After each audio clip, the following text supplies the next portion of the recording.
नमस्कार, मैं सिमरन पांडे और आप देख रहे श्री न्यूज। आए देखते गाजीपुर से श्री साथी प्रदीप दुबे की रिपोर्ट। गाजीपुर के महर्षि विश्वामित्र मेडिकल कॉलेज में तीमारदार की पिटाई के मामले ने तूल पकड़ लिया है। वायरल वीडियो सामने आने के बाद विशाल सिंह चंचल ने मेडिकल कॉलेज पहुंचकर व्यवस्थाओं का निरीक्षण किया और घटना को बेहद गलत बताया। जानकारी के मुताबिक पीड़ित युवक अपनी बेटी का इलाज कराने अस्पताल आया था, जहां ओपीडी में एक कथित बाउंसर द्वारा उसकी पिटाई की गई। निरीक्षण के दौरान एमएलसी ने कॉलेज प्रशासन और प्रिंसिपल को व्यवस्थाओं में सुधार के निर्देश दिए। उन्होंने पीड़ित को न्याय दिलाने का भरोसा जताते हुए डॉक्टर की ओर से दर्ज कराई गई एफआईआर पर भी सवाल उठाए। साथ ही मरीजों और तीमारदारों की सुरक्षा सुनिश्चित करने के निर्देश दिए गए। वो अभी सभी आउटसोर्सिंग है, उसी में से जैसे हमने कुछ कंप्यूटर बताया इसको ये होटल के लिए, हॉस्पिटल के लिए जितने बड़े प्रेमाइसेस हैं 24 आवर एक आदमी की 8-8 घंटे में ड्यूटी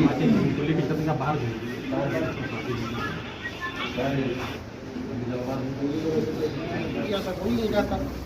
डॉक्टर अपना एप्लीकेशन देते कि हाँ हमें गाली दे रहा, आपके एम्प्लॉई वहाँ मारने के लिए सुन ही नहीं रहा था, दौड़ दौड़ कर मार रहे थे डंडा ले। नहीं तो कैमरा यहाँ का वो चीजें है ना, एक तो उसने गलत व्यवहार किया। हाँ, और वो तुरंत हमारा कपड़ा खींच रहा था। वहाँ रहने वाले वहाँ उसकी तो सब है, वही रखा, कोई बचा नहीं।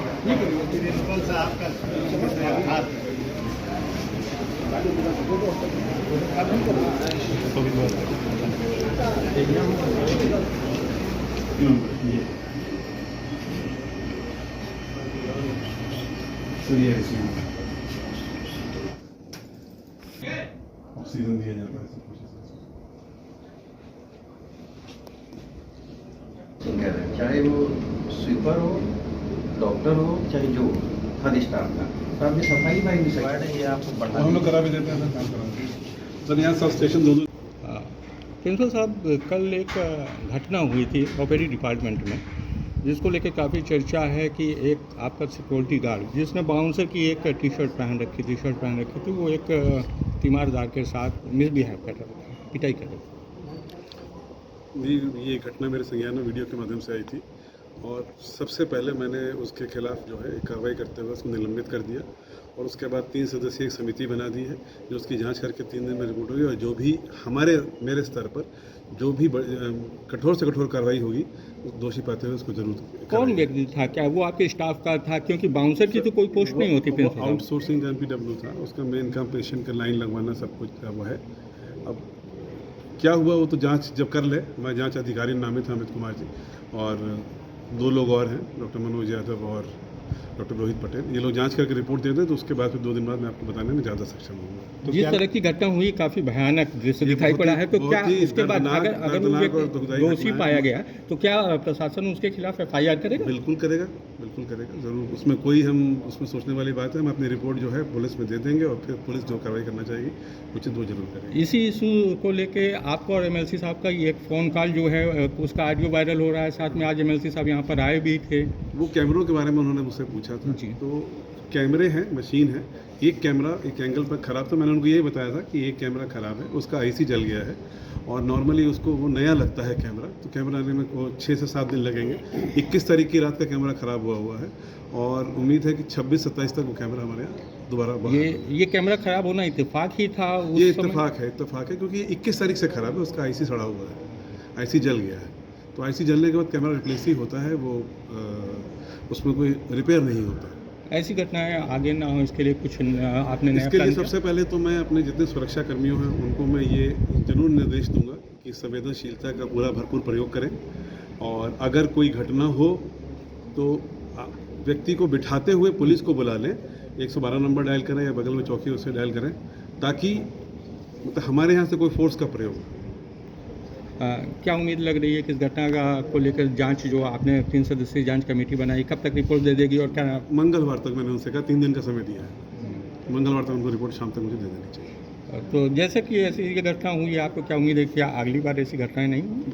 ऐसी घटना होगी नहीं होगी इस पर तो नहीं कह सकता, लेकिन मैं प्रयास बुरा करूँगा ऐसी घटना दोबारा भविष्य में कभी ना हो। Thank you principal. Security guard ने निरीक्षण किया मेडिकल कॉलेज के अस्पताल का, क्या पाया और क्या निष्कर्ष निकला है? देखिए, जो वीडियो आया है और जो बयान यहाँ से मिला है हम लोगों को, जो कल हमने पूछा, उस बयान में डिफरेंस आ रहा था। इसीलिए मैं स्वयं आया देखने कि इनके कैमरे कितने चल रहे हैं, सिक्योरिटी का क्या इंतज़ाम है।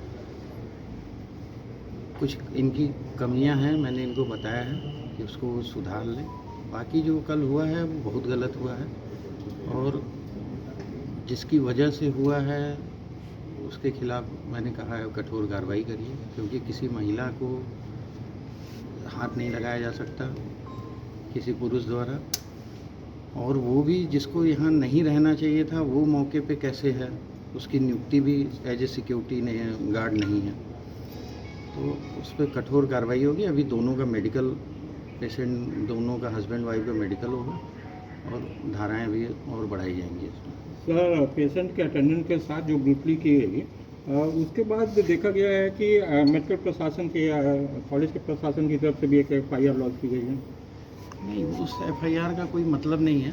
मैंने डॉक्टरों से भी बात की है, अगर उनको कोई ऑब्जेक्शन था तो उन्हें इमीडिएट यहाँ पुलिस चौकी इसीलिए सरकार ने बनाई है, उन्हें पुलिस को सूचना देनी चाहिए थी। पहली गलती उन्होंने ये की है। और FIR जब पेशेंट की तरफ से दर्ज हुआ है तो ये दर्ज कराने जा रहे हैं, ये और गलत है। इन्होंने कोई सूचना नहीं दी है पुलिस विभाग में किसी को भी, ना कोतवाली में इन्होंने दी है, ना 112 पे दी है। तो ये पेशेंट के ऊपर दबाव बनाने का भी हो सकता है कि ये दबाव बनाने के लिए कर रहे हो कि वो अपना केस वापस ले ले या ऐसा कुछ। तो इसमें कठोर कार्रवाई होगी। जो भी कमियां हैं मेडिकल कॉलेज की, हम प्रयास करेंगे कि इसको दूर किया जाए। सर, आपका एक ऑडियो क्लिप है फ़ोन कॉल की, वो भी सोशल मीडिया पे बड़ी तेज़ी से वायरल हो रही है, क्या कहना चाहेंगे उस बारे में? कल वो कुछ हमारी वार्ता हुई थी तो उसी के उस पर मैं देखने आया था कि जो सिक्योरिटी के नॉर्म्स हैं कॉलेज के, सिक्योरिटी के ऑडिट, कौन सिक्योरिटी गार्ड किसको होना चाहिए, पुरुष और महिलाओं की संख्या कहाँ है, कैसी है, महिला अगर जहाँ ज़्यादा है वहाँ सिक्योरिटी महिलाएं होना चाहिए, कैमरे सारे काम कर रहे हैं नहीं कर रहे हैं, 24 घंटा एक सर्वर रूम में एक आदमी बैठना चाहिए 8-8 घंटे की ड्यूटी पे, ताकि वो निगरानी रख सके। कहीं अगर कोई वायलेंस हो रहा है, कोई कहीं दिक्कत आ रही है तो कॉलेज प्रबंधन को और प्रशासन को बताए। वो कमियां यहाँ मिली हैं, वो नहीं है। तो वो प्रिंसिपल साहब ने बोला है कि मैं इसको जल्दी कराऊंगा। सर, उस ऑडियो वायरल ऑडियो है, उसमें वार्तालाप से, कन्वर्सेशन से ऐसा लग रहा है कि क्या प्रिंसिपल साहब कंफ्यूज हैं या मिसगाइड कर रहे हैं आपको? देखिए, अगर मैं संतुष्ट हो जाता तो मैं यहाँ नहीं आता। तो कुछ तो है कि मुझे संतुष्टि नहीं हुई प्रिंसिपल साहब के जवाब पे, इसीलिए मैं व्यक्तिगत तौर पे लखनऊ से आया हूँ। मुझे आज लखनऊ रहना था, लेकिन ऐसी घटना हुई और सोशल मीडिया पे वायरल हो रहा था, ज़िले की बदनामी हो रही थी। छोटी छोटी घटनाएं फिर बड़ी घटनाएं बन जाती हैं, और ये मेडिकल कॉलेज गाजीपुर के लिए एक, आप समझिए, बहुत बड़ी सौगात है। पूज्य महाराज जी ने इस मेडिकल कॉलेज को अब तक 300 करोड़ से ज़्यादा पैसा दे चुके हैं, और प्रधानमंत्री जी ने इसका शिलान्यास किया था। तो आज 5000 से ज़्यादा की OPD है।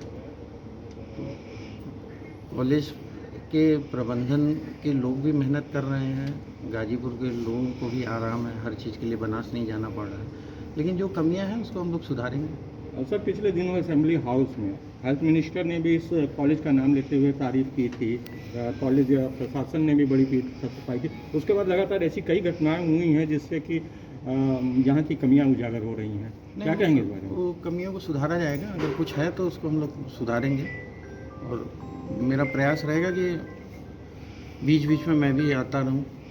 तो डॉक्टर ने सर बताया था कि जितना इलाज हो सकता था उतना इलाज किया गया। आज तीमारदार ने आके आपसे बताया कि जो चना जो था कान में अटका हुआ, तो अभी भी अटका हुआ है। नहीं, मैंने बोला है उन्हीं डॉक्टर को जो पेशेंट को देखे थे कि उसको बुला के पेशेंट का जो भी उसको दिक्कत है वो रिजॉल्व करें। अभी उसकी पूरा इलाज नहीं हुआ है।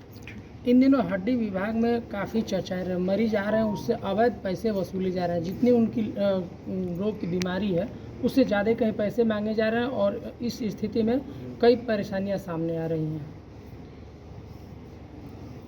अगर कुछ ऐसी दिक्कतें आ रही हैं तो बगल में ये मेरा कार्यालय है और हम भी प्रयास करेंगे कि महीने में कम से कम एक बार यहाँ बैठें और इन सब समस्याओं का निदान करें।